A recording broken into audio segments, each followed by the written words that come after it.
Hello and welcome back to another mini vlog. So আগের পার্টেই আমি বলেছিলাম যে আমরা স্টেশন পৌঁছে গেছিলাম আর আমাদের ট্রেন ছিল বন্দে ভারত এক্সপ্রেস পুরী থেকে হাওড়া অবধি। আর বন্দে ভারতের ক্রেজ তো আলাদাই, তোমরা সবাই জানো। তো আমরা যখন ভাবলাম যে আমাদের কাছে অপশান আছেই, তো একটু ট্রাই করে দেখাই যাক কেমন।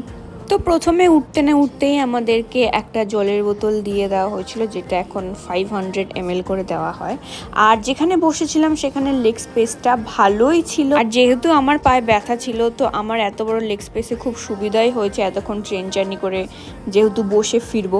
আর সাথে ছিল একটা টেবিল অ্যান্ড জল রাখার জায়গা। আর আমরা যখন টিকিট বুক করেছিলাম তখন আমরা উইথ ফুড বুক করেছিলাম, যার প্রাইস ডিটেলস থেকে শুরু করে কি কি খাওয়ার ছিল, কি ছিল না, বা টেস্ট কেমন ছিল, সব কিছু আমি ভিডিওতে ডিসকাস করেছি, যেটা আমি রিলেটেড ভিডিও দিয়ে দিলাম, তোমরা গিয়ে দেখে নিতে পারো। আর বিকালে স্ন্যাক্সে কি ছিল সেটা আসবে নেক্সট মিনি ব্লগে। সো সাবস্ক্রাইব করে রেখো চ্যানেলটাকে। বাই।